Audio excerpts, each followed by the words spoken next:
जय हिंद दोस्तों। कैसे हैं आप? आशा करते हैं हम आप मस्त होंगे और अपनी तैयारी में लगे होंगे। हमारे YouTube channel connect to Exam पर आप सभी का स्वागत है। चलिए आज हम लोग मिल करके फिर से मैथ का एक प्रैक्टिस सेट सॉल्व करेंगे, जिससे अपनी तैयारी को एकदम बूस्ट कर लेंगे। ठीक है, आप लोगों को कापी पेन लेकर के बैठना है और हमारे क्वेश्चन आंसर देने से पहले आप लोग अपना आंसर दीजिएगा। ठीक है, चलिए देखिए पहला क्वेश्चन क्या है। पहला क्वेश्चन हमारा देखिए टाइम एंड वर्क से है। टाइम एंड वर्क से क्वेश्चन है।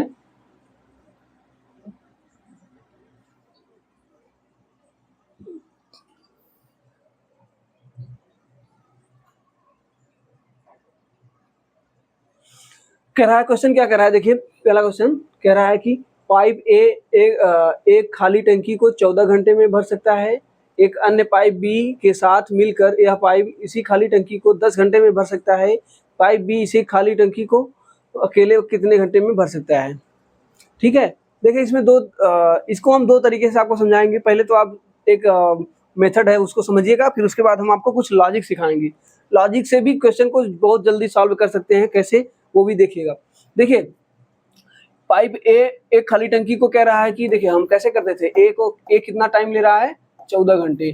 ठीक है, उसके बाद कह रहा है कि एक अन्य पाइप बी के साथ ए प्लस बी जो है वो मिलकर कितने में कर रहा है, 10 घंटे में लग रहे हैं। दोनों को मिलाकर अगर काम कर रहे हैं तो 10 घंटे लग रहे हैं। तो इनका जो टोटल वर्क हमें मानना होता है, टोटल वर्क कितना होगा, इनका एलसीएम 14 और 10 का एलसीएम कितना हो जाएगा, 14 पचे 70। तो यहाँ पे देखिए 14 पचे 70, ये 5 हो जाएगा और ये 7।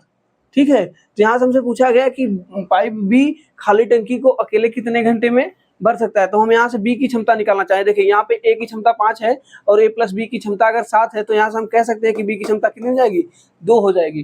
कैसे हो जाएगी जानते हैं, 7 में से 5 जाएगा 2, क्योंकि ए प्लस बी में से अगर ए को घटा देंगे तो बचेगा हमारा बी का क्षमता। तो बी का क्षमता हमें पता चल गया है, बी का क्षमता पता चल गया है। तो टोटल काम कितना है, 70 है। 70 को 2 की क्षमता से काम कराएंगे तो कितना टाइम लगेगा, 35 घंटा।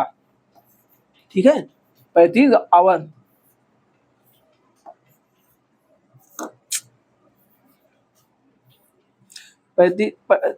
कितना हो जाएगा, 35 आवर। ठीक है, तो 35 आवर जो होगा वो हमारा आंसर ए है, सही होगा।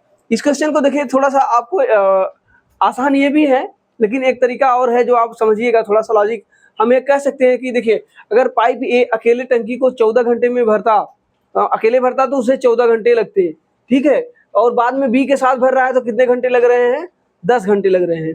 ये 10 घंटे लग रहे हैं, मतलब 4 घंटे कम लग रहे हैं। हम ये कह सकते हैं कि जो ए है, ए जिस काम को 4 घंटे में करता, इसी काम को बी कितने टाइम किया है, बी लगातार 10 घंटे तक काम किया। हम कह सकते हैं कि बी के द्वारा 10 घंटे का काम किया गया है। ठीक है, यहाँ से हम निकालें, देखिए ए जितना काम 4 घंटे में कर रहा है, बी उसी काम को 10 घंटे में करेगा, क्योंकि ये बी ने 10 घंटे लगातार काम किया है, जिसकी वजह से ए का 4 घंटे का समय बच गया है। यहाँ से डायरेक्ट ए और बी का क्षमता हम निकाल लेंगे। देखिए ए और बी का अगर क्षमता निकालेंगे तो कितना हो जाएगा, ए गुणे 2 से कटाएंगे, 2 दूनी 4 और 2 पंचे 10। ए का क्षमता क्या हो जाएगा, ए का क्षमता हो जाएगा 5 और बी का क्षमता कितना हो जाएगा, 2। ठीक है, तो हम यहाँ से देखिए ए का क्षमता अगर 5 है तो कह सकते हैं कि देखिए यहाँ पे दिया है ए जो है, ए 14 घंटे में काम कर सकता है। ए का घंटा कितना हो जाएगा, 5 गुणे 14, और इसी काम को अगर हमें बी से कराना है तो बी से भाग दे देंगे। ठीक है, इसी काम को कराना है तो हम 2 से भाग देंगे, क्योंकि बी का क्षमता कितना है, 2 है। 2 से कटाएंगे तो ये 7 बार 7 बचे 35। आप इस तरीके से भी क्वेश्चन को सॉल्व कर सकते हैं एक लाइन में। ठीक है, ये तो हम आपको समझा रहे हैं, बाकी आप लोग एक लाइन में इस क्वेश्चन को सॉल्व कर सकते हैं। इस लॉजिक को भी समझ रहिए, बहुत अच्छा लॉजिक है, कभी कभी कैलकुलेशन को आसान बना देता है ये। देखिए अगला क्वेश्चन क्या है, एक टंकी को 9 घंटे में भरा जा सकता है, लेकिन एक रिसाव के कारण इसमें 1 घंटा अधिक समय लगता है। ठीक है, यदि टंकी का पूरा भरा हुआ है तो रिसाव की वजह से यह कितने समय में खाली हो जाएगा। इसको भी हम लॉजिक से लगा सकते हैं और दोनों मेथड से लगा सकते हैं। देखिए हम लॉजिक से इसको लगा के दिखाते हैं आपको, क्योंकि आपको मेथड तो पता ही है, थोड़ा हम लॉजिक समझाते हैं आपको। देखिए एक टंकी को 9 घंटे लग रहे हैं, ठीक है, भरा जा सकता है, लेकिन रिसाव के कारण इसमें 1 घंटा अधिक लग रहा है, ठीक है। मान लेते हैं कोई एक टंकी है जो ए है, वो कितने घंटे में लग रहा था, 9 घंटे में लग रहा था, ठीक है। और कह रहा है कि अगर ए और बी, कोई ए और बी जो है वो रिसाव है, ठीक है, रिसाव है तो क्या होगा, पानी को निकालेगा, तो जाहिर सी बात है कि वो समय कितना लगेगा, 1 घंटा अधिक लगेगा तो 10 घंटा लगेगा, ठीक है, 10 घंटा लग रहा है। तो हम मतलब ए को 1 घंटा एक्स्ट्रा चलना पड़ रहा है। हम ये भी कह सकते हैं कि ए गुणे 1, ए को 1 घंटा जो जितना समय लग रहा है, उसी काम को बी को कितना समय लग रहा है, बी को 10 घंटे लग रहे हैं, ठीक है। 1 और 10 का अनुपात आ गया। यहाँ से हमें ए और बी का क्षमता अगर निकलना चाहे तो निकल सकता है। ए और बी का क्षमता, ए का क्षमता कितना हो जाएगा, ए का क्षमता हो जाएगा 10, बी का क्षमता हो जाएगा 1। तो हम कह सकते हैं कि ए गुणे ए कितना लग रहा था, 9, ठीक है, और उसके बाद बी का क्षमता कितना है, 1। तो यहाँ से देखिए 9 गुणे ए का मान कितना है, 10 बराबर 90 घंटा। अगर ये हमसे पूछा क्या है कि रिसाव की वजह से कितने समय में खाली हो जाएगा, अगर जो रिसाव है पूरी टंकी को, भरी हुई टंकी को कितना समय में, 90 घंटा में खाली कर देगा। तो हम देखिए यहाँ से ऑप्शन नंबर डी लगा कर आगे चल सकते हैं। ये देखिए आरआरबी जेई 1/6/2019 के शिफ्ट 2 में पूछा गया है, ठीक है। इस वाले तरीके से भी आप लगा सकते हैं। यहाँ कैंसिल लेंगे 90 हो जाएगा, यहाँ का इसका 10 हो जाएगा और इसका हो जाएगा 9। तो यहाँ से अगर हम बी का क्षमता निकालना चाहें तो बी का क्षमता हमारा 1 निकल के आएगा। टोटल काम कितना है, 90 1 करेंगे तो यहाँ से भी हमारा 90 निकल के आ गया। लेकिन आप अगर इस लॉजिक को सीख लेंगे ना, ये वाला लॉजिक ज्यादा बेटर है, अगर आप कैलकुलेशन से बच जाएंगे, इससे यहाँ पे कैलकुलेशन से आप बच जाएंगे, ठीक है। चलिए अगला देखिए, अगला क्वेश्चन हमारा आ गया है सीआई से, ठीक है। सीआई क्या है कि कह रहा है कि एक धनराशि 5% वार्षिक ब्याज की दर से 3 वर्ष का चक्रवृद्धि ब्याज 6305 रुपए है, तो उसी राशि का समान ब्याज दर पे समान अवधि के लिए साधारण ब्याज क्या होगा, ठीक है। हमें सीआई दिया है और एसआई पूछा है। तो हम जानते हैं कि देखिए 5%, हम सीआई निकालने के कई तरीके हो जाते हैं, लेकिन देखिए हम देख रहे हैं 5% है ना, तो हम 5% को क्या कर सकते हैं कि हम इसे फ्रैक्शन मेथड से निकालते हैं। 5% का फ्रैक्शन कितना होता है, 5% का फ्रैक्शन होता है 1/20, ठीक है, 1/20। हम देखिए 20 से क्या हो जाएगा, ये 21 हो जाएगा पहले वर्ष के लिए, दूसरे वर्ष के लिए भी 20 से क्या हो जाएगा, 21 हो जाएगा, तीसरे वर्ष के लिए भी 20 से कितना हो जाएगा, 21 हो जाएगा, ठीक है। ये मेथड आप लोग को बहुत बार बताए हैं हम। यहाँ से देखिए करेंगे तो कितना हो जाएगा 8000, और ये कितना हो जाता है 9261। ये आपको याद हो जाना चाहिए, ये कितना होता है 9261, 21 का क्यूब होता है 9261, ठीक है। तो कितना बड़ा है 1261, यही क्या है ब्याज है 1261, ये क्या है सीआई है। 1261 का मान हमें कितना दिया गया है, 1261 का मान हमें दिया गया है कितना, 6305, ठीक है, 6305। और हमसे पूछा क्या है कि एसआई कितना होगा। एसआई जानते हैं हमारा कितना होता है 15% होगा। हम यहाँ से अगर हम प्रिंसिपल निकाल लें, प्रिंसिपल का 15% निकाल लें, ठीक है। तो यहाँ देखिए पहले हमें यहाँ से 1 यूनिट का मान निकालना पड़ेगा। यहाँ से हम क्या निकालेंगे, यहाँ से हम निकालेंगे प्रिंसिपल, ठीक है। 1 यूनिट का मान कितना हो जाएगा, ये देखिए 5 बार में कट जाएगा, देखिए लग रहा है 12 पंचे 60 और लास्ट में 5 है, तो 5 बार में कट जाएगा। 1 यूनिट बराबर 5, तो 8000 का यूनिट, 8000 यूनिट का मान कितना हो जाएगा, 8000 यूनिट का मान हो जाएगा 8 पंचे 40,000। ये हमारा क्या आ गया है 40,000, हमारा प्रिंसिपल आ गया है। तो हमें क्या निकालना है, प्रिंसिपल 40,000, ये हमारा प्रिंसिपल हो गया है। हम जानते हैं कि 1 वर्ष का साधारण ब्याज अगर 5% है तो 3 वर्ष का कितना हो जाएगा 15%। तो 40,000 का 15% ही हमारा एसआई होगा या साधारण ब्याज होगा। तो हम देखिए यहाँ पे 0 से कटाते हैं, 0 0 1 2, 2 शून्य पहले रहेगा और 15 चौके 60, 6,000। ये 6,000 रुपये क्या आएगा, यही होगा इसका एसआई, मतलब साधारण ब्याज, जो कि ऑप्शन नंबर कौन सा सही है, बी वाला सही है, ठीक है। 6,000 रुपये क्या होगा इसका एसआई होगा। कुछ भी नहीं करना था, हमें यहाँ से प्रिंसिपल निकालना था, प्रिंसिपल हम निकाल लिए। प्रिंसिपल निकाल करके हम जानते हैं 1 वर्ष का अगर 5% साधारण ब्याज है तो 3 वर्ष का कितना हो जाएगा, 5 या 15% हो जाएगा। चलिए अगला देखिए, अगला क्वेश्चन हमारा क्या है कि कह रहा है कि ए की आयु बी की आयु की 3 गुनी और सी की आयु की आधी है। सी की आयु की आधी है, यदि उनकी आयु का योग 120 वर्ष है तो ए की आयु क्या है। देखिए ये अनुपात का क्वेश्चन है। इस तरीके के क्वेश्चन को क्या करना होता है, इस तरीके के क्वेश्चन को सॉल्व करना है तो आपको देखिए हम आपको समझाते हैं कि पहले हम क्या करते हैं, ए बी और सी, ये 3 लोग हैं, ठीक है। कह रहा है कि ए की आयु बी की आयु की 3 गुनी है। ए की जो आयु है बी की आयु की 3 गुनी है। अगर हम बी की आयु को 1 मान लें तो ए की आयु कितनी हो जाएगी, 3 हो जाएगी।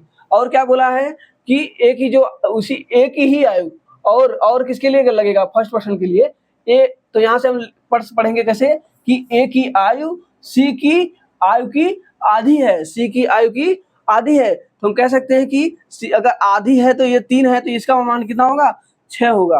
कैसे होगा, देखिए सी की आधी कौन है, ए है। बस ये हमारा रेशियो बन के आ गया है। अब देखिए रेशियो क्या दिया है, तो इनकी आयु का योग हम अगर निकालना चाहें तो ये 3 1 4 1 4 6 10, ये 10 यूनिट बराबर हमारा दिया कितना गया है, 120।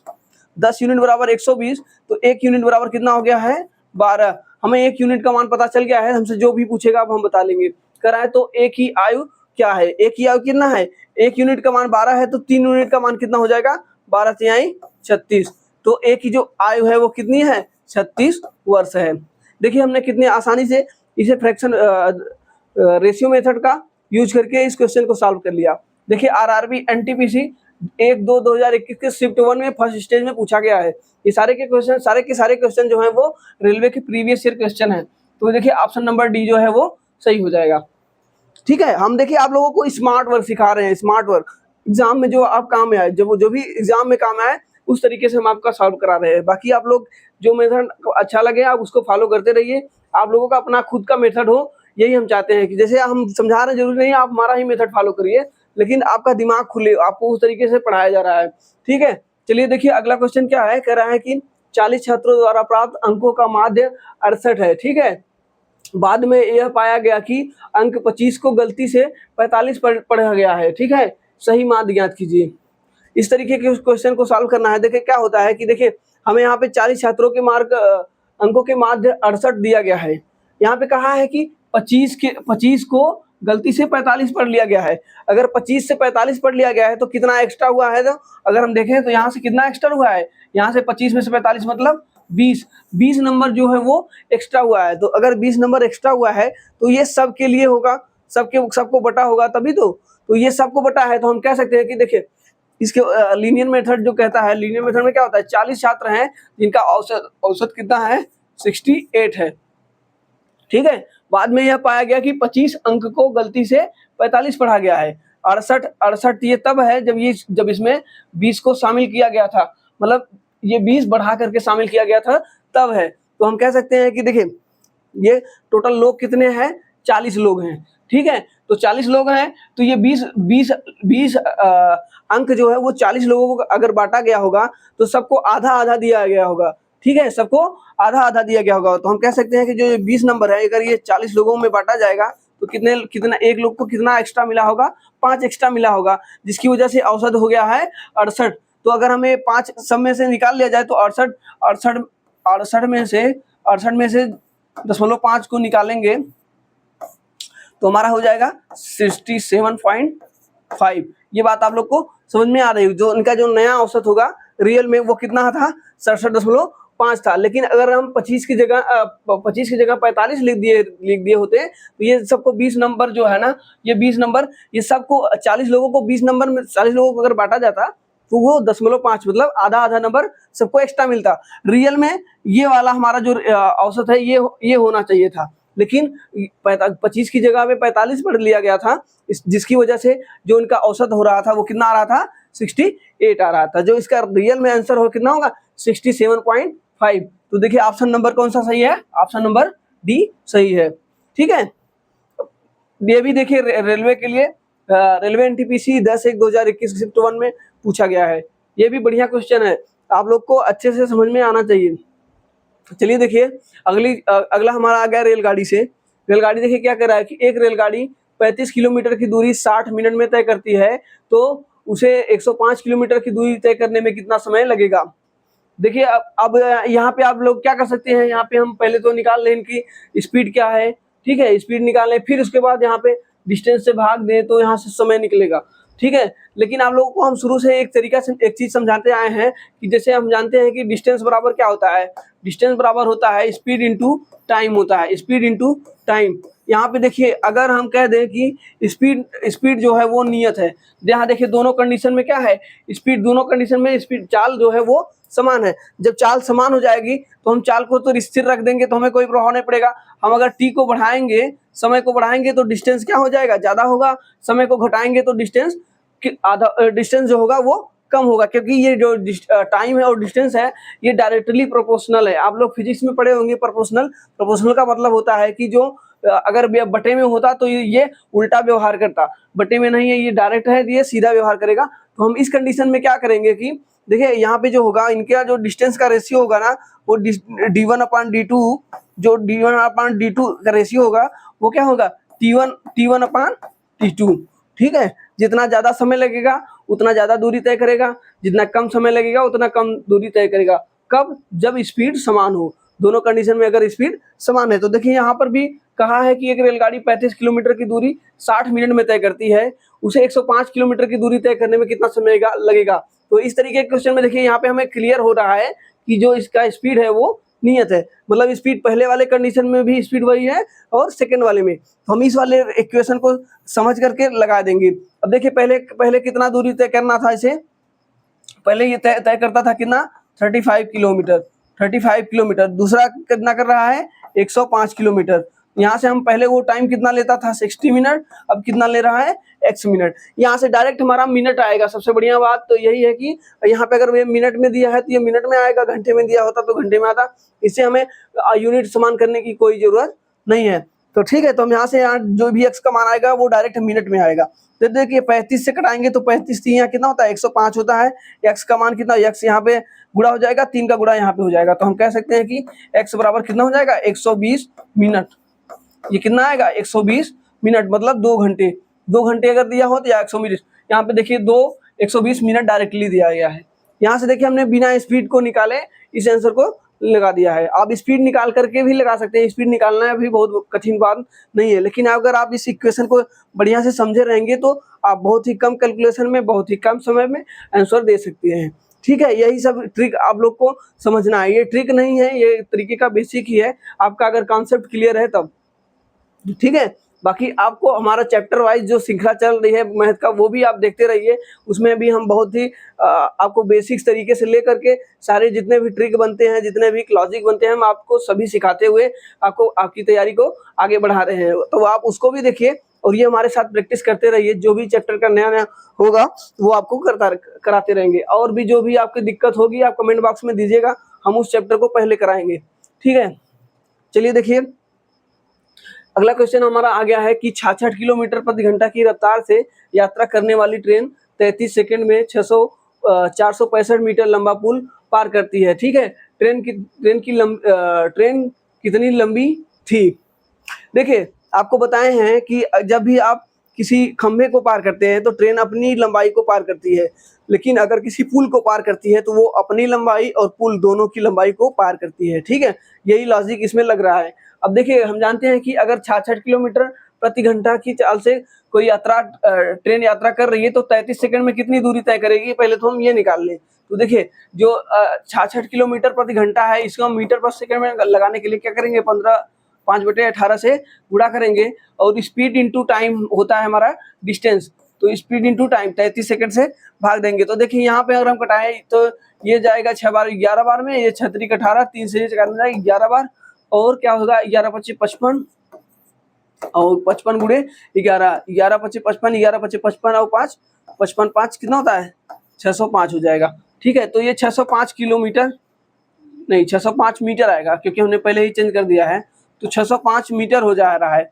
ये क्या हो रहा है, मतलब ये 33 सेकंड में जो डिस्टेंस का तय करेगा कितना करेगा, 605 मीटर, जिसमें से 605 मीटर में से 465 मीटर क्या है, पुल है। 465 मीटर क्या है, पुल ही है। 5 में से 5 जाएगा 0 और 10 में से 6 जाएगा 4 और 5 में से 1 जाएगा 5 में से 4 जाएगा 1, तो 140। ये जो 140 मीटर है यही क्या है, ट्रेन की लंबाई होगी। क्योंकि हम जानते हैं कि जब भी पुल को पार करता है रेलगाड़ी तो अपनी लंबाई और पुल की लंबाई दोनों, तो पुल की लंबाई तो 465 थी और टोटल दूरी उसने तय किया था कितना 605, तो 605 में से 465 घटा दिए तो 140 मीटर क्या आ गया, ट्रेन की लंबाई आ गई है। यही हमसे पूछा गया था, जो कि ऑप्शन नंबर सी में दिया गया है आंसर। तो ग्रुप डी में देखिए 6/12/2018 के शिफ्ट 2 में पूछा गया है। बढ़िया क्वेश्चन था ये, लॉजिकली क्वेश्चन होता है, हालांकि बहुत ही आसान क्वेश्चन है। चलिए देखिए अगला क्वेश्चन देखिए, ये बहुत ही ध्यान से लगाना होता है, क्योंकि आप इसमें ओवर कॉन्फिडेंस में गलती करते हैं। ठीक है, ये आता सभी को है, लेकिन ओवर कॉन्फिडेंस में गलती हो जाती है, तो आप लोग को बहुत ध्यान से इस क्वेश्चन को सॉल्व करना होता है। तो पहले क्या होता है आप जानते हैं, इसमें क्या होता है, इसे समीकरण में पहले हम कोष्टक को हल करते हैं, उसके बाद भाग को हल करते हैं, उसके बाद गुणा को हल करते हैं, उसके बाद जोड़ फिर घटाना। ठीक है, तो आप देखिए यहाँ से क्या क्या कैसे कैसे होगा। यहाँ से देखिए 6 का 6 देखिए, इसमें गुणा करेंगे तो ये 1/6 ही लिखा गया, कोई दिक्कत नहीं है। अब ये कोष्टक से बाद ये जाएगा तो ये गुणा हो जाएगा, तो ये 6 से कितना हो जाएगी, 6/6, 6 से 6 कट जाएगा 5 का। अब ये गुणा है तो 5 1 5। यहाँ पे आप ये ना पूछेंगे कि यहाँ पे भाग पहले क्यों नहीं किए, तो देखिए यहाँ पे बीच में माइनस है, तो यहाँ की ये इस वाले पोर्शन को अलग, इस वाले पोर्शन को अलग करके हम हल कर सकते हैं, कोई दिक्कत नहीं आएगी। तो देखिए यहाँ से कितना टोटल बन रहा है, 5 1 5, मतलब यहाँ पे यहाँ तक पूरा टोटल कितना बन के आया, 5 बन गया है। ये इसके बाद वाला मतलब -5 बन रहा है जितना। अब इसके बाद इस वाले को हल करते हैं, जितना आएगा उसमें से -5 माइनस करेंगे तो हो जाएगा। तो देखिए 11/3 इसको लिख सकते हैं क्या, 11/3 लिख सकते हैं, प्लस 1/9 लिख सकते हैं ना। ठीक है, उसके बाद क्या होगा देखिए, या तो हम इसको एलसीएम ले लें या दोनों में 3 से गुणा कर दें। 3 से गुणा करते हैं तो ये हो जाएगा 3 11 3 33 प्लस 1, नीचे हो जाएगा 3 दूका 9 और 9, इनका एलसीएम 9 हो जाएगा। तो देखिए क्या हो रहा है, 33 1 34, 34/9 और माइनस कितना हो रहा था 5, 9 5 45, 34 -45/9। ये देखिए अब इसको सॉल्व करिए, कितना आएगा -11 -11/9, यही हमारा आंसर होगा। -11/9 कौन सा है, ऑप्शन नंबर बी में है, यही हमारा आंसर होगा। ये भी देखिए रेलवे ग्रुप डी 16/10/2018 को शिफ्ट 3 में पूछा गया है। क्वेश्चन बहुत ही बढ़िया है, इस तरीके के क्वेश्चन एग्जाम में डेफिनेटली आते हैं। आप लोगों को ऐसे क्वेश्चन से अवगत कराना हमारा जिम्मेदारी है।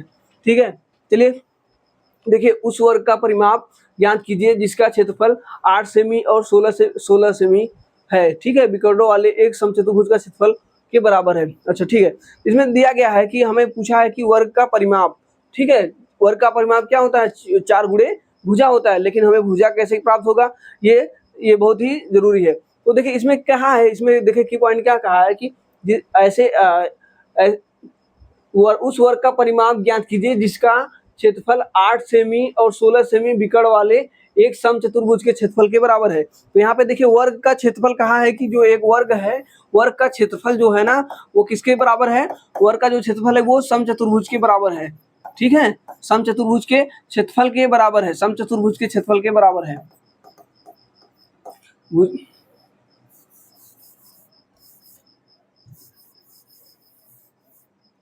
समचतुर्भुज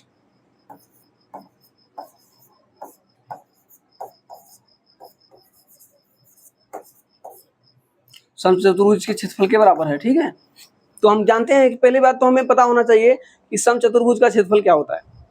समचतुर्भुज का क्षेत्रफल होता है, हमें अगर दिया है कि विकर्ण, ठीक है, हमें दिया है विकर्ण, तो हम जानते हैं समचतुर्भुज का क्षेत्रफल होता है, जो समचतुर्भुज का क्षेत्रफल होता है कि पहली बात समचतुर्भुज बनता कैसे, आप ये समझ लीजिए। समचतुर्भुज के बारे में थोड़ा बहुत जान लीजिए। देखिए ये समचतुर्भुज है जिसमें क्या होता है, भुजाएं क्या होती हैं, समान होती हैं, लेकिन ये वर्ग नहीं है। इसको आप लोग ध्यान से समझिएगा, ये वर्ग नहीं, क्यों नहीं है, क्योंकि इनका कोई भी कोण 90 डिग्री का नहीं होता है। ठीक है, इनका कोई भी कोण 90 डिग्री का नहीं होता है, लेकिन ये दोनों एक दूसरे से समांतर होते हैं। और भी ज्योमेट्री में आपको और भी इसके बहुत सारे ट्रिक सिखाएंगे। देखिए इसमें एक विकर्ण ये होता है, एक विकर्ण ये होता है, इसमें जो दोनों विकर्ण होते हैं वो बराबर नहीं होते हैं, इसलिए ये वर्ग नहीं है। भुजा बराबर होते हुए भी ये वर्ग नहीं है, क्यों नहीं है, क्योंकि इनका विकर्ण बराबर नहीं है। वर्ग में क्या होता है, दोनों विकर्ण क्या होते हैं, बराबर होते हैं, भुजा बराबर होती है और विकर्ण भी बराबर होते हैं, इसलिए वो वर्ग कहलाते हैं। लेकिन इसमें विकर्ण बराबर नहीं है और भुजा बराबर है सिर्फ। ठीक है, अब देखिए क्या होता है कि जो समचतुर्भुज का क्षेत्रफल होता है उसका फॉर्मूला होता है 1/2 d1 और d1 × d2। ठीक है। D1 D2 का अर्थ क्या है, D1 D2 क्या है, दोनों विकर्ण हैं, ठीक है, दोनों विकर्ण हैं। तो हम यहाँ से अगर हम समचतुर्भुज का क्षेत्रफल निकालें तो क्या निकलेगा, 1/2 गुणे D1 का मान कितना है 8 और D2 का मान कितना है 16, ठीक है। देखिए यहाँ से कटाएंगे 2 चौके 8 मतलब 4, 16 चौका कितना हो जाएगा 64। ये 64 क्या है, ये इनका क्षेत्रफल है समचतुर्भुज का। यही जितना 64, अगर समचतुर्भुज का जितना क्षेत्रफल है उतना ही क्षेत्रफल किसका है, वर्ग का।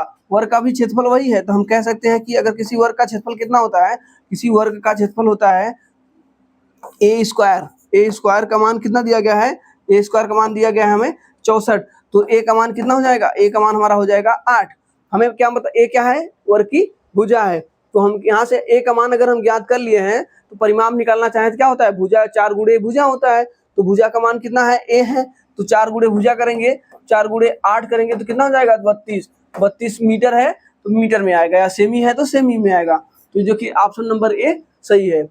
ये देखिए आरआरबी एनटीपीसी मेंस का एग्जाम है, स्टेट 2 मतलब होता है मेंस, ठीक है। जो 12/6/2022 के शिफ्ट 2 में पूछा गया है। बढ़िया क्वेश्चन है ये। मेंसुरेशन के ऐसे क्वेश्चन आते हैं रेलवे में, एकदम डेफिनेटली आते ही आते हैं। तो आपको मिक्स क्वेश्चन को इस तरीके से लिया गया है कि एकदम सेम टू सेम आप एग्जाम का फील करें। जैसे आप एग्जाम में बैठकर क्वेश्चन को सॉल्व करते हैं वैसे ही क्वेश्चन का पैटर्न बनाया गया है। चलिए देखिए अगला क्वेश्चन क्या है। अगला क्वेश्चन फिर से मेंसुरेशन का आ गया है। एक वर्ग के चारों किनारों पर इस प्रकार 4 समान वृत्त बनाए गए हैं कि प्रत्येक वृत्त 2 अन्य वृत्तों को स्पर्श करते हैं। वर्ग के मध्य की ओर वृत्त के परिमाप के बाहर का क्षेत्रफल कितना होगा यदि वर्ग का प्रत्येक भुजा की माप 28 सेमी है। तो ठीक है, आप लोग देखिए इसका क्वेश्चन कैसे बनाएगा, आप लोग क्वेश्चन पढ़ लीजिएगा। अब देखिए हम आपको थोड़ा सा जगह कम है तो उसको जगह बनाते हैं आप लोगों को समझाने के लिए। अब क्वेश्चन थोड़ा छोटा कर दिए हैं। देखिए ये क्वेश्चन क्या कह रहा था, आप लोग ये जानिए ये क्वेश्चन क्या कर रहा था। पहले तो हम एक वर्ग लेते हैं।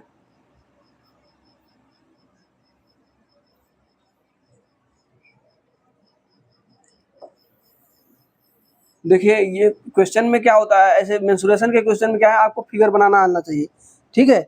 आपको फिगर बनाना अगर आ गया है तो आप क्वेश्चन को आसानी से सॉल्व कर सकते हैं। कह रहा है कि इनके चारों कोनों पर क्या है, एक वृत्त है, ठीक है। तो हम एक वृत्त ऐसे बनाते हैं।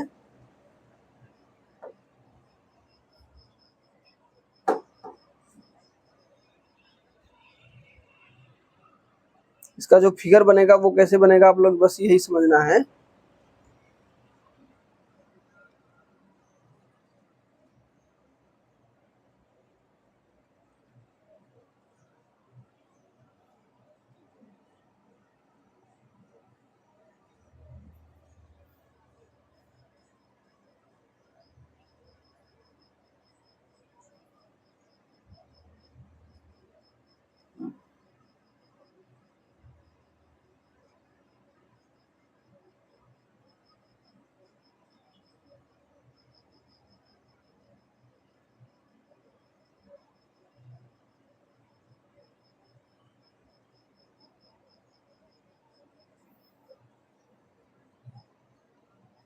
देखिए ऐसे ही बन रहा है, ठीक है।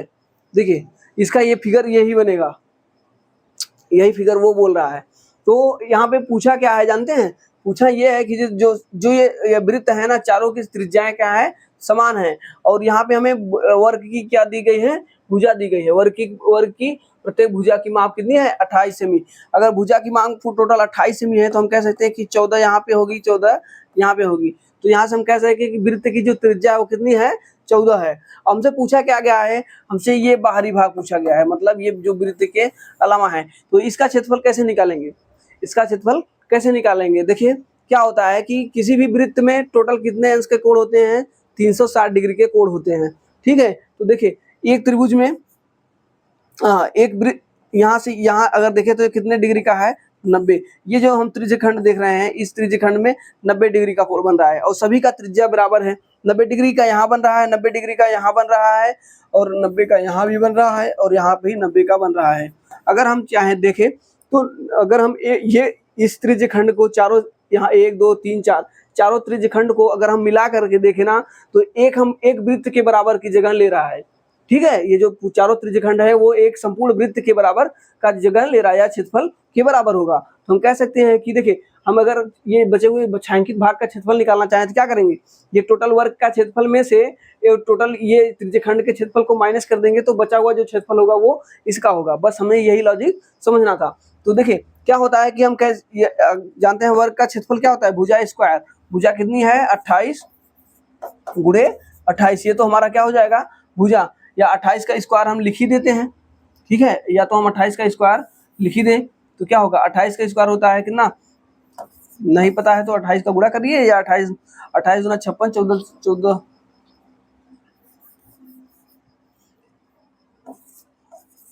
28 का स्क्वायर, 28 का स्क्वायर कितना होता है, 28 का स्क्वायर होता है 784।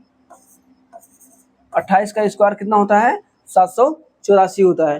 ठीक है, आप लोग को थोड़ा सा कंफ्यूजन हो रहा है तो फिर से आप चेक कर लें, 28 का गुणा कर लेते हैं, 28 गुना 56 और गुणे 14, 14 चौका 14 से 84, यहाँ से लगा 8, 14 25 70, 70 और 8 78, सही है। 28 का स्क्वायर कितना होता है 784। तो ये क्या है, ये तो हमारा वर्ग का क्षेत्रफल है। ठीक है, वर्ग के क्षेत्रफल में से अगर हम इस वृत्त का क्षेत्रफल निकाल लें तो वृत्त का क्षेत्रफल क्या कितना होता है पाई आर स्क्वायर, कितना होता है पाई आर स्क्वायर। पाई का मान कितना होता है 22/7, आर का मान यहाँ पे क्या होगा, आर का मान देखिए क्या होगा, ये 14 ही आर का मान होगा। त्रिज्या किसी हो जाएगी, इसकी भुजा की आधी हो जाएगी, तो 14 गुणे 14 लिखेंगे। ठीक है, 14 गुणे 14 लिखेंगे, ये यहाँ से कटा देंगे तो ये 2 बार 22 गुना 44 गुणे 14। ठीक है, या इसी को हम यहाँ पे लिख सकते थे क्या 56 गुणे 14, 84 को लिख सकते हैं 56 गुणे 14। आप जानते हैं कि कैसे समझ रहे होंगे, हम 28 को लिख दें 28 गुणे 28, कैलकुलेशन को आसान बनाने के लिए हम लिख रहे हैं। तो 28 और ये 28 को लिख सकते हैं क्या 14 गुणे 2 लिख सकते हैं, ये 2 का गुणा यहाँ पे 28 गुना 56 कर दिए, तो हम यहाँ से ये लिख दिए। ठीक है, 56 में से 44 को माइनस करेंगे। देखिए इसमें से हमें माइनस क्या करना है 44 गुणे 14, कितना करना है 44 गुणे 14।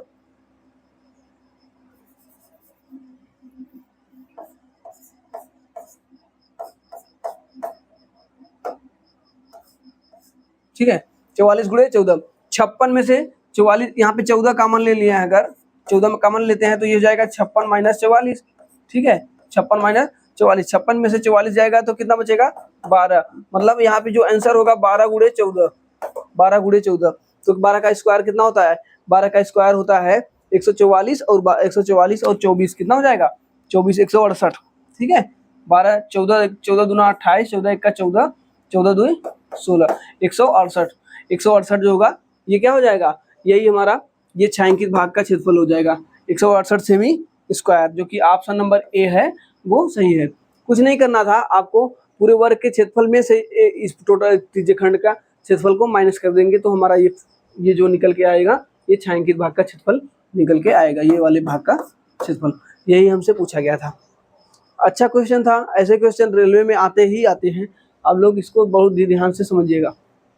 देखिए अगला क्वेश्चन हमारा अलजेब्रा से आ गया है। अलजेब्रा में बहुत ही बढ़िया क्वेश्चन, ऐसे क्वेश्चन बनते ही बनते हैं। आप लोगों को थोड़ा फास्ट से करना है ताकि एग्जाम में आपको ऐसा ना लगे कि ये बहुत समय ले रहा है। आप ज़्यादातर तो एग्जाम में आप क्वेश्चन आता रहता है, आप जानते हैं कि हम लगा लेंगे, लेकिन आप लोग को बहुत समय लग जाता है। ठीक है, उसी समय को कम करने के लिए हम ये क्लासेस लेकर आए हैं। तो आप लोग कैसे कम लगेंगे देखिएगा, इस तरीके के क्वेश्चन कैसे हैं। देखिए समीकरण में दिया है x square minus 24x plus के बराबर 0 का मूलों में से एक मूल एक्स 2 है, एक्स का बराबर 2 है, मतलब एक मूल 2 है, तो अगला मूल्य ज्ञात कीजिए। ठीक है, किसी भी समीकरण में द्विघात समीकरण में कितने मूल होते हैं 2 मूल होते हैं। ठीक है, 3 घात होगा तो 3 मूल होंगे, जितने घात होंगे उतने मूल होंगे। तो हम यहाँ से देखिए क्या कह रहा है कि x बराबर 2, तो यहाँ पे हम x बराबर 2 रख करके पहले हम k का मान निकालें तो हमें ये पूरी समीकरण को पता चलेगा। यहाँ देखिए यहाँ k का कुछ वैल्यू होगा, उसी वैल्यू को चेक करना है, उस वैल्यू को रखेंगे तो हमें ये पूरी समीकरण पता चलेगी।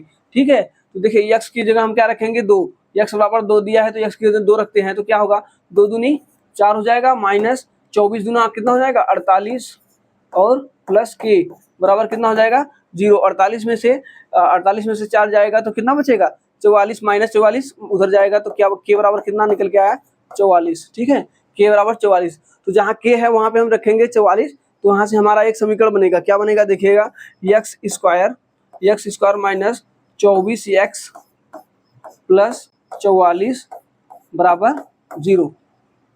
ठीक है, यही हमारा बन के आएगा। तो अब देखिए हमें ऐसा कोई गुणनखंड करना होगा 44 का जिससे हमारा क्या बन जाए 24 जोड़ने पर क्या बन जाए 24 बन जाए। तो ऐसा कौन सा गुणनखंड होगा 22 गुणे 2। ठीक है, देखिए 22 गुणे 2, 22 दूना 44 और 22 और 2 24 होता है। तो ठीक है, हमारा बन गया है। तो देखिए एक्स स्क्वायर माइनस यहाँ पे 24 को क्या लिख सकते हैं 22x प्लस, या यहीं से डायरेक्टली तोड़ देते हैं कि 22x माइनस 2x प्लस 44 बराबर 0। अब इस समीकरण में से यहाँ से हम x कॉमन लेंगे तो x माइनस 22 बचेगा और दूसरे वाले में से 2 कॉमन लेंगे, यहाँ पर भी x माइनस 22 होगा। तो एक कोष्टक में अब यहाँ से x माइनस 22 को कॉमन लेंगे तो बचेगा क्या दूसरे वाले में x माइनस 2। तो देखिए मूल कैसे निकलते हैं, यहाँ पे x का अलग अलग 2 मान निकलेगा। एक x माइनस 22 बराबर 0 करेंगे तो x का मान कितना निकल के आएगा 22 निकल के आएगा, और एक x का मान कितना निकल के आएगा 2 निकल के आएगा। 2 हमें ऑलरेडी दे दिया था, x का मान 2 ऑलरेडी दे दिया था, तो अगला मान हमारा क्या होगा x बराबर 22। x बराबर 22 कौन सा है ऑप्शन नंबर सी। बस इसी तरीके से इस अलजेब्रा के क्वेश्चन को सॉल्व करना था, कुछ नहीं करना था। k का मान पहले निकाले हम, k का मान निकाल करके एक समीकरण हल कर दिए। अब इस समीकरण को हल करके दोनों मूल निकाल लिए। एक मूल हमें पहले से दिया गया था, दूसरा मूल हमसे पूछा गया था, तो हमने ये दूसरा मूल भी निकाल लिया। ठीक है, ये क्वेश्चन आते हैं, आपका प्रैक्टिस कम रहता है तो छूट जाता है, तो आप लोग हमारे साथ प्रैक्टिस करते रहिए और ऐसे क्वेश्चन की रिवीजन होते रहेगा। ठीक है, एक वृत्त में जीवा AB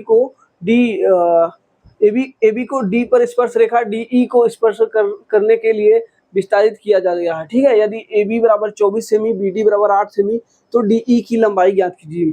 ये क्वेश्चन क्या कर रहा है, देखिए ये है ज्योमेट्री का क्वेश्चन। ठीक है, ज्योमेट्री में क्या होता है कि अगर आप लोग फिगर बना लिए और समझ लिए तो क्वेश्चन को सॉल्व कर लेंगे। कुछ प्रमेय है, कुछ प्रमेय को याद रखना होता है, तो आप कुछ एक्स्ट्रा प्रमेय नहीं है, ये सब कम प्रमेय जो होते हैं ये बहुत ही कॉमन प्रमेय है। तो देखिए इस क्वेश्चन में क्या कह रहा है, हम फिगर बनाते हैं। कह रहा है कि कोई एक किसी एक वृत्त है, मान लेते हैं एक पहले तो हम यहाँ पे एक ठो वृत्त बनाते हैं। ठीक है, एक ठो हमने क्या बना लिया वृत्त बना लिया है।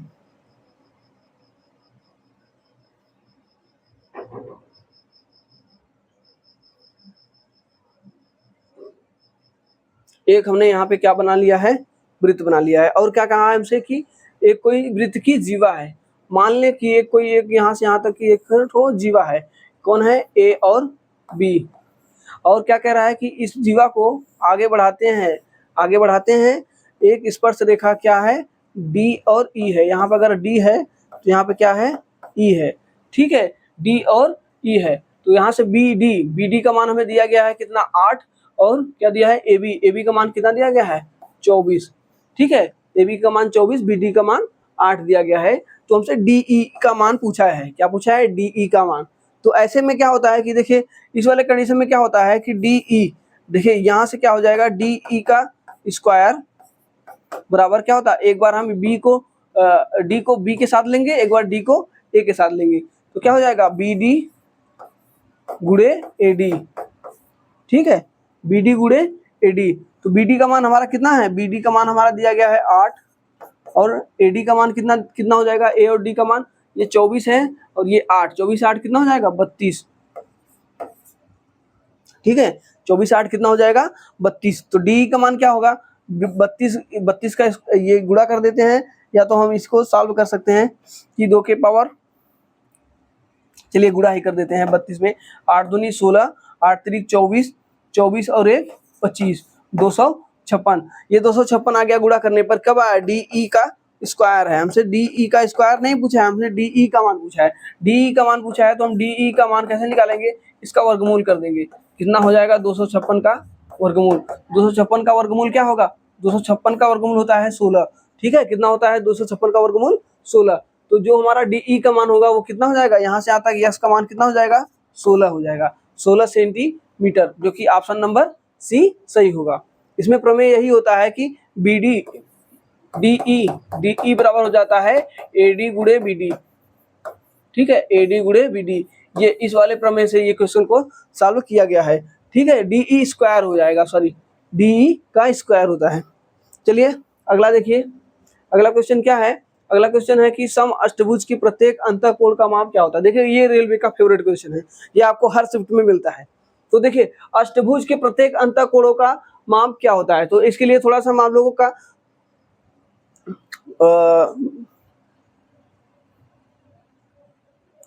चलिए इसमें थोड़ा सा हम आप लोगों का कॉन्सेप्ट क्लियर करेंगे।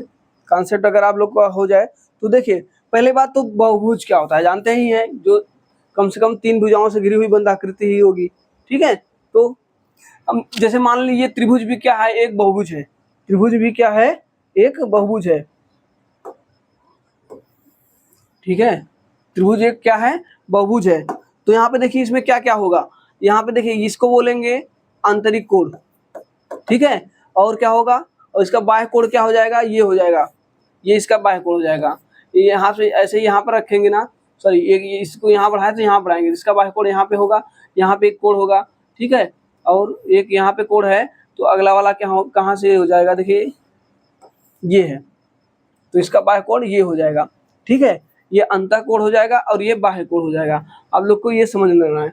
तो जब भी हमसे पूछे कि अष्टभुज की प्रत्येक अंतःकोणों का माप पूछा है ना, तो अंतःकोणों का प्रत्येक अंतःकोण, पहले बात तो अंतःकोणों का योग कितना होता है, अंतःकोणों का योग ज्ञात हो जाए तो त्रिभुज के किसी भी, जैसे मान लीजिए ये त्रिभुज है, ठीक है, त्रिभुज के अंतःकोणों का योग कितना होता है, 180 होता है, 180 होता है। ये कैसे प्राप्त होगा, देखिए हम इसको ज्ञात करने के लिए एक फार्मूला होता है, क्या होता है, n-2 इंटू 180, ठीक है। n की जगह हम क्या रखेंगे, त्रिभुज है तो 3 रखेंगे, 3 - 2 इंटू 180। तो यहाँ से हमें क्या प्राप्त होगा, देखिए 3 में से 2 जाएगा तो 1 गुणे 180। तो यहाँ से त्रिभुज के अंतःकोणों का योग कितना होता है, 180। हम आप लोग को बचपन से ही पढ़ते हैं, हम आप सभी लोग बचपन से पढ़ते आ रहे हैं कि त्रिभुज के अंतःकोणों का योग होता है 180, और चतुर्भुज के अंतःकोणों का योग क्या होगा, कितना हो जाएगा, 360। कैसे होगा, चतुर्भुज में n की जगह क्या रखेंगे, 4 रखेंगे, 4 - 2, ठीक है,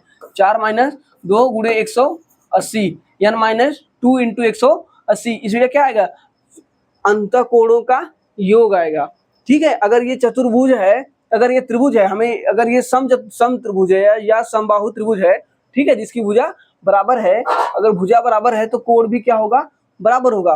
तो प्रत्येक कोण क्या होगा, बराबर होगा। अगर त्रिभुज के अंतःकोणों का योग 180 है, अगर 180 है तो हम क्या करेंगे, त्रिभुज है तो 3 से भाग देंगे, तो हमें 3 से भाग देंगे तो ये 60 डिग्री निकल के आएगा। तो हम जानते हैं समबाहु त्रिभुज का जो कोण होता है वो कितनी डिग्री का होता है, 60 डिग्री का होता है। इसी प्रकार अगर हम ये जान ले चतुर्भुज है, मतलब ये एक सम चतुर्भुज है। सम चतुर्भुज मतलब समबाहु चतुर्भुज है, ठीक है, समबाहु चतुर्भुज है, मतलब ये चारों भुजाएं अगर बराबर हैं तो ऐसे चतुर्भुज के अंतःकोणों का योग पूछ ले तो हम n-2 इंटू 180 यहाँ से करेंगे तो कितना आ जाएगा, 2 गुणे 180, 2 गुणे 180 निकालेंगे तो कितना हो जाएगा, 360 डिग्री। अंतःकोणों का योग 360 डिग्री। लेकिन अगर 4 भुजा है तो हम इसे भाग देंगे 4 से भाग देंगे तो कितना हो जाएगा, 90। अतः हम यहाँ से क्या कह सकते हैं कि अगर हमें प्रत्येक कोणों का मान पूछे ले तब क्या लिखेंगे, देखिए अगर हमें अंतःकोणों का योग पूछ ले तो हम ये वाला फार्मूला लगाएंगे, लेकिन अगर हमें प्रत्येक कोण का मान पूछ ले तो हम क्या करेंगे,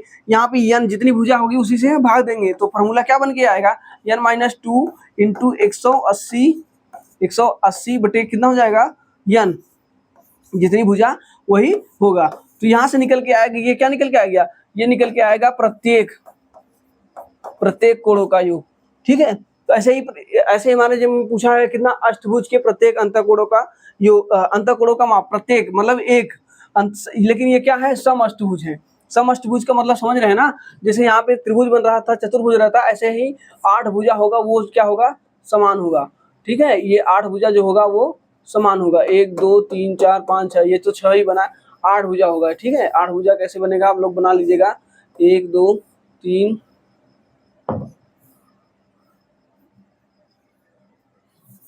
अष्टभुज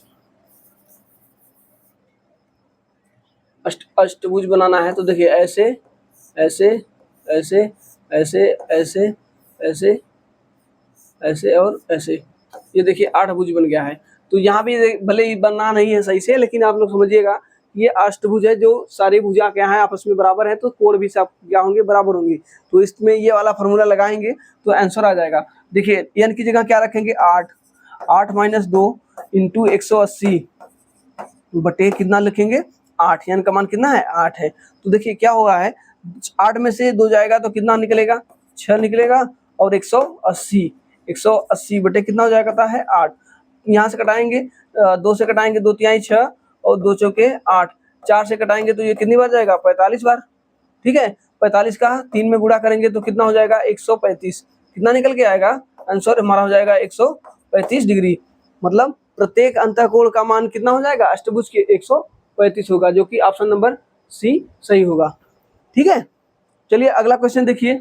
अगला क्वेश्चन भी इसी पर दिया गया है कि एक समबाहुभुज के प्रत्येक आंतरिक कोण का मान 168 डिग्री है। देखिए यहाँ पे उल्टा दिया गया है, हमें डायरेक्ट कोण का मान दे दिया गया है, हमसे पूछा है कि बहुभुज में कितनी भुजाएं होंगी। देखिए एक चीज हम आप लोगों को जब त्रिभुज बता रहे थे, देखिए यहाँ पे देखिए, जब हम यहाँ पे आप लोगों को एक त्रिभुज बताएं कि ये होता है हमारा बाह्य कोण और ये होता है अंतःकोण। अगर ये अंतःकोण कितना है, ये 60 डिग्री है, तो यहाँ पे ये बाह्य कोण, इसको बाह्य कोण बोलते हैं। तो बाह्य कोण कितना हो जाएगा, हम जानते हैं कि एक सीधी रेखा पे टोटल 180 डिग्री का कोण बनता है। तो यहाँ पे जो कोण बनेगा 180 में से 60 को माइनस करेंगे तो कितना बन जाएगा, 120। अतः हम ये कह सकते हैं कि अंतःकोण और बाह्य कोण दोनों को मिला करके 180 अंश का कोण बनता है। ठीक है, तो इसी प्रकार अगर हम यहाँ से देख ले कि देखिए किसी भी प्रत्येक कोण, किसी बहुभुज के प्रत्येक कोण का मान अगर हमें दिया है कितना, 168 दिया है, तो उसका जो बाह्य कोण होगा, बाह्य कोण कितना हो जाएगा, बाह्य कोण जो हो जाएगा 180 माइनस आंतरिक कोण, 180 आंतरिक कितना है, 168 है, तो 168 में कितना हो जाएगा, 12 डिग्री। मतलब ये जो बन रहा है वो अंतर कितने का आ रहा है, 12 डिग्री। मतलब अगर 168 डिग्री आंतरिक कोण बन रहा है तो बाह्य कोण कितना बनेगा, 12 डिग्री। तो यहाँ से हम देखिए एक फार्मूला और आप लोगों को बताते हैं कि कभी भी किसी भी, देखिए आपको हम दिखा देते हैं सिद्ध करके, तो आप आसानी से समझेंगे कि जैसे मान लें हम त्रिभुज लेते हैं, मान लेते हैं कोई एक त्रिभुज लेते हैं। ठीक है, ये एक समबाहु त्रिभुज है। यहाँ पे देखिए ये समबाहु त्रिभुज है, तो ये डिग्री मान लेते हैं हम 60 डिग्री। आप जानते हैं समबाहु त्रिभुज में क्या बनता है, कोण 60 डिग्री का बनता है, और बाह्य कोण क्या बनता है, 120 डिग्री का। यहाँ पे जो बाह्य कोण बनेगा वो कितने बनेगा, 120 डिग्री का, और यहाँ पे जो बाह्य कोण बनेगा वो कितने का बनेगा, 120 डिग्री का। तो ठीक है, देखिए हमारा बाह्य कोण बन गया है। हम यहाँ पे देखिए बाह्य कोणों का योग, ये देखिए बाह्य कोणों का योग क्या होता है हमेशा, देखिए 12 12 2 24 12 36, बाह्य कोण हमेशा इसमें त्रिभुज में कितना हो रहा है, 360। ऐसे ही चतुर्भुज को देखें, चतुर्भुज को अगर देखें, किसी चतुर्भुज में मान लीजिए बहुभुज है, समबाहुभुज है, बहुभुज में चतुर्भुज है। ठीक है, तो देखिए यहाँ पे क्या बन रहा था, 90 डिग्री, तो इसका जो बाह्य कोण बनेगा ये भी हमारा कितना बनेगा, 90 डिग्री का। इसी प्रकार देखिए ये 90 डिग्री का बन रहा था, तो ये भी 90 डिग्री का बनेगा। इसी प्रकार यहाँ भी 90 डिग्री का बनेगा, और यहाँ भी 90 डिग्री का कोण बनेगा। तो हम देख रहे हैं कि अब यहाँ चतुर्भुज में बाह्य कोणों का योग निकाले तो कितना होगा, 90 90 90 90, 9 चौके 36, यहाँ भी 360 डिग्री का रहा है। अतः यहाँ से हम ये कह सकते हैं किसी भी बहुभुज के बाह्य कोणों का योग जो होता है वो सदैव 360 डिग्री होता है। संपूर्ण बाह्य कोणों का योग कितना होता है, 360 डिग्री होता है। ठीक है, अगर हमें दे दिया जाए है कि 360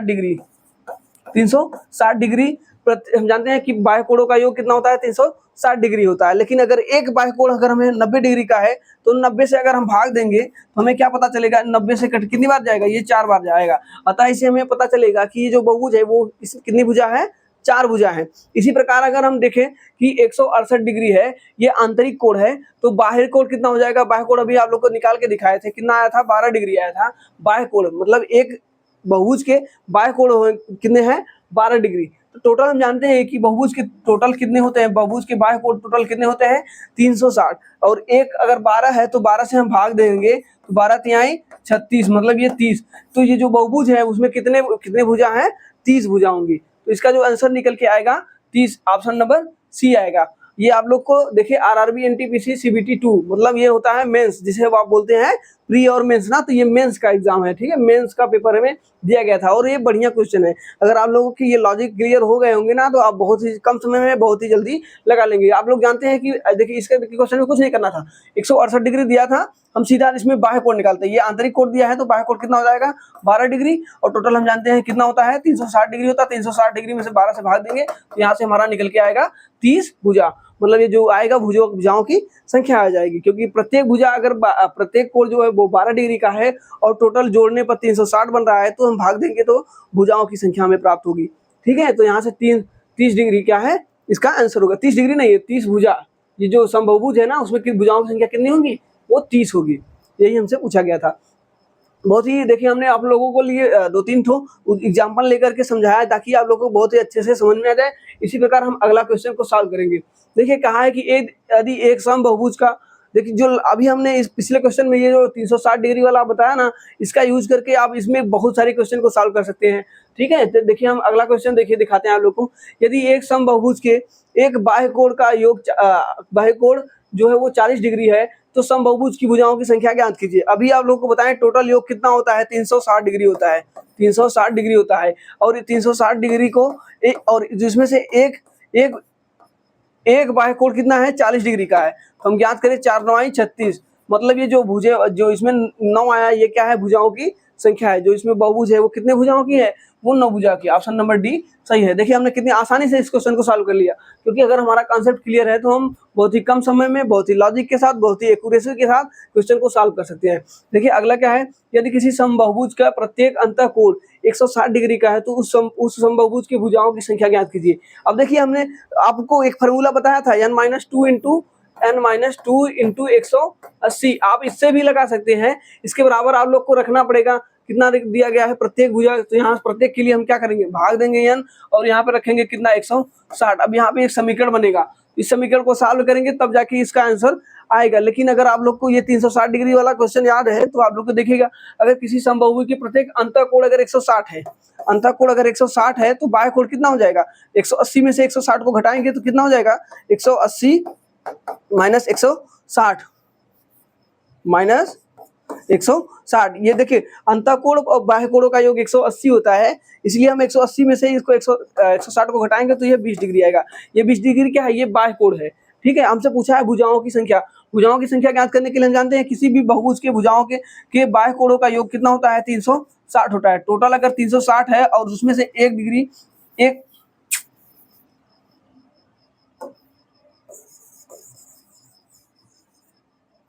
देखिए अगर टोटल हमारा कितना है 360, जिसमें से एक हमारा कितने का है 20 डिग्री का है, तो यहाँ से निकालेंगे तो कितना जाएगा 18 बार में हो जाएगा। मतलब ये जो भुजाओं की संख्या हो जाएगी वो कितनी जाएगी 18, जो कि ऑप्शन नंबर बी सही होगा। ये आप लोग को समझ में आ गया होगा, ये वाला लॉजिक समझ में आ गया होगा 360 डिग्री वाला, कि किसी भी बहुभुज के बाह्य कोणों का योग हमेशा 360 डिग्री होता है। अगर एक कोण 20 डिग्री का है तो 360 में से 20 से भाग देंगे तो हमारा आंसर आ जाएगा। चलिए अगला देखिए, अगला क्वेश्चन हमारा क्या है। अगला क्वेश्चन क्या है कि यदि एक समबाहुभुज की भुजाओं की संख्या 12 है तो उसके प्रत्येक बाह्य कोणों का माप क्या होगा। देखिए इसको बस उल्टा कर देते हैं। हम जानते हैं टोटल अगर 360 डिग्री का है और 12 भुजा है तो एक डिग्री कितने हो जाएगा, ये 30 डिग्री का हो जाएगा। एक कोण जो होगा बाह्य कोण वो 30 डिग्री का होगा। बहुत ही आसानी से इस क्वेश्चन को सॉल्व कर लिए। बस हमें यही लॉजिक, एक ही लॉजिक से आप सारे क्वेश्चन को सॉल्व कर रहे हैं। देख लीजिए ये होता है अगर आपका कॉन्सेप्ट क्लियर है तो अच्छे से। देखिए इसमें देखिए अब ये वाला आ गया है हमारा, ऐसे क्वेश्चन को क्या कहा है कि एक गेंदबाज द्वारा 12 क्रिकेट मैचों में लिए गए विकेट इस प्रकार हैं। ठीक है, आंकड़ों का बहुलक ज्ञात कीजिए। बहुलक क्या होता है, बहुलक क्या होता है, आंकड़ों में जो सबसे ज्यादा बार आया होता है उसी को हम बहुलक कहते हैं। देखिए 2 हमारा कितनी बार आया है, 2। हम देखिए एक एक संख्या को देखेंगे, 2 हमारा एक यहाँ पे है, एक यहाँ पे है, एक यहाँ पे। 2 जो है वो कितनी बार है, 2 जो है वो 3 बार है। इसी प्रकार 6 कितनी बार है, 1 2, देखिए 6 एक बार है तो हम जो देखिए जो सबसे ज्यादा बार होगा उसे लेंगे। लेकिन अगर 2 3 बार है, 6 एक ही बार है तो 6 को हम छोड़ देते हैं। 4 कितनी बार है, एक ही बार है, इसको भी छोड़ेंगे हम। 3 देखेंगे, 3 कितनी बार है, 1 2 3 और 4। जो 3 है वो कितनी बार है, 2 से ज्यादा बार, मतलब ये 3 4 बार, या तो 2 हो सकता है या तो 3 हो सकता है, इसके अलावा भी कोई संख्या हो सकती है, पहले हम चेक करेंगे। 5 कितनी बार है, 5 भी 1 बार है, इसको छोड़ेंगे। 0 कितनी बार है, 1 बार है, इसको हम छोड़ देते हैं। 1 कितनी बार है, 1 भी 1 बार है। तो देखिए सबसे ज्यादा बार क्या है, सबसे ज्यादा बार हम देख रहे हैं 3 है। 3 कितनी बार है, 4 बार है, तो इसका बहुलक जो होगा वो हो जाएगा कितना, 3 हो जाएगा, उसका बहुलक 3 हो जाएगा। बहुलक का मतलब वो जो जितनी ज्यादा बार आया होता है, सबसे ज्यादा बार कौन आया है वही उसका बहुलक कहलाता है। तो बहुलक हमारा कितना हो जाएगा, 3 हो जाएगा। अगला आंसर, अगला क्वेश्चन देखिए, एक बॉक्स में 6 सफेद, 2 काली और 3 लाल गेंदें हैं। यदि यादृच्छिक रूप से एक गेंद निकाली जाती है तो इस गेंद के सफेद न होने की प्रायिकता निकाल कीजिए। प्रायिकता से भी क्वेश्चन बनते हैं, प्रोबेबिलिटी से क्वेश्चन बनते हैं। तो ऐसे क्वेश्चन को सॉल्व करने के लिए क्या होता है कि टोटल हम गेंद कितनी है, पहले हम टोटल कितनी गेंद है, टोटल गेंद कितनी है, 6 2 8 8 और 5 8 3 11, टोटल गेंद कितनी है, 11 है। और क्या बोला है, कौन सी गेंद की सफेद गेंद न होने की प्रायिकता। तो पहले आप देखें कि सफेद गेंद है कितनी, 11 में से जो 6 गेंदें हैं वो सफेद होने की प्रायिकता है, ठीक है। तो अगर हमें हमसे पूछा होता कि सफेद होने की क्या प्रायिकता होगी, तो 6/11, क्योंकि 11 में से 6 गेंद, अगर 11 गेंदों में से निकाला जाए तो 6 गेंद निकालने की प्रायिकता होगी। तो इसका जो सफेद गेंदों की प्रायिकता होगी वो 6/11। लेकिन ये नहीं पूछा है, इसने पूछा है सफेद गेंदें न होने की प्रायिकता। तो न होने की प्रायिकता क्या हो जाएगी, उसमें से एक में से इसको घटा देंगे, ठीक है, 1 में से घटा देंगे। 11 का 11, 11 में से जाएगा कितना, 5/11। ये क्या चीज है समझिएगा, ये क्या है कि 11 में से 3 और 2, 3 और 2 5 गेंदें ऐसी हैं जो सफेद नहीं है, तो यही तो होगी प्रायिकता, 5/11, यही हमारा आंसर होगा। बहुत ही आसानी से इस क्वेश्चन को सॉल्व कर सकते हैं, बहुत ही इजी क्वेश्चन है, आप लोग प्रायिकता का कॉन्सेप्ट समझिएगा। अगला क्वेश्चन देखिए, अगला डीआई से है, डीआई से भी क्वेश्चन बनते हैं, बहुत ही बेहतरीन क्वेश्चन बनते हैं, आप लोग समझिएगा। कहा है कि एक विद्यालय में 1200 छात्रों में से उनके आगमन के वाहनों का बारे में पूछा गया है, ठीक है, तथा प्राप्त सूचनाओं के निम्न पाई चार्ट द्वारा दर्शाया गया है। तो दी गई सूचनाओं के आधार पर ज्ञात करें कि कितने छात्र द्वारा विद्यालय कितने छात्र कार द्वारा विद्यालय, मतलब कार से कितने लोग आते हैं। देखिए यहाँ पे 150 डिग्री ऐसे हैं जो कार से आते हैं, वॉक के लिए 30 आते हैं, साइकिल के लिए 60 आते हैं, बस के लिए 120 आते हैं। हम जानते हैं किसी भी वृत्त की सर्किल में कितना टोटल होता है, 360 डिग्री होता है। 360 डिग्री का मतलब होता है पूरा। तो हम कह सकते हैं कि जो 360 डिग्री का मान, 360 डिग्री का मान कितना दिया गया है, 1200। संपूर्ण कितना दिया गया है छात्रों का योग 1200। तो 1 डिग्री का मान अगर हम निकालना चाहें तो क्या होगा, 1200 में से 360 से भाग देंगे, यहाँ से 0 से 0 कटाएंगे, और यहाँ पे देखिए 120/36। एक डिग्री का मान कितना हो जाएगा, 120/36, या इसको कटा सकते हैं 6 दूनी 12 और 6 के 36, या 10/3, ठीक है। यहाँ से कटा दिए 2 से, 2 3 6 और 2 10 में 20। तो 1 डिग्री का मान कितना आ गया है, 10/3। 1 डिग्री का मान 10/3। हमसे पूछा है कि कितने छात्र कार द्वारा विद्यालय, कार द्वारा कितने डिग्री का आते हैं, 150 डिग्री। तो हम यहाँ से 150 डिग्री का निकाल लेंगे। 1 डिग्री का मान 10/3 था, तो 150 डिग्री कितना हो जाएगा, 3 बचे में 50, और 50 में 10 का गुणा करेंगे तो ये 500। तो यहाँ से निकल के आया कि 500 बच्चे ऐसे हैं जो कार के द्वारा आते हैं। 1200 में से 500 बच्चे ऐसे हैं जो कार के द्वारा आते हैं। तो ऑप्शन नंबर सी जो है वो सही होगा। यह आज के 20 क्वेश्चन के प्रैक्टिस सेट थे। आज ये प्रैक्टिस सेट हमारा यहीं पे खत्म होता है, ठीक है। ऐसे ही हमारे साथ आप लोग जुड़े रहिए, अच्छे प्रैक्टिस सेट कराएंगे, अच्छे क्वेश्चन का प्रैक्टिस सेट कराएंगे, जिससे आप लोग की नॉलेज और भी इंक्रीज हो जाएगी, ठीक है। और हमारे YouTube channel connect to exam के साथ आप लोग ऐसे जुड़े रहिए। हम आपकी तैयारी को एकदम बेहतर से बेहतर बनाने के लिए पूरी तरह लगे हुए हैं। हमारी पूरी टीम इस पर जोर दे रही है और आपका सिलेक्शन हो, यही हमारा आशा है, ठीक है। आप लोग हमारे साथ जुड़े रहिए। मिलते हैं अगले टेस्ट के साथ। धन्यवाद।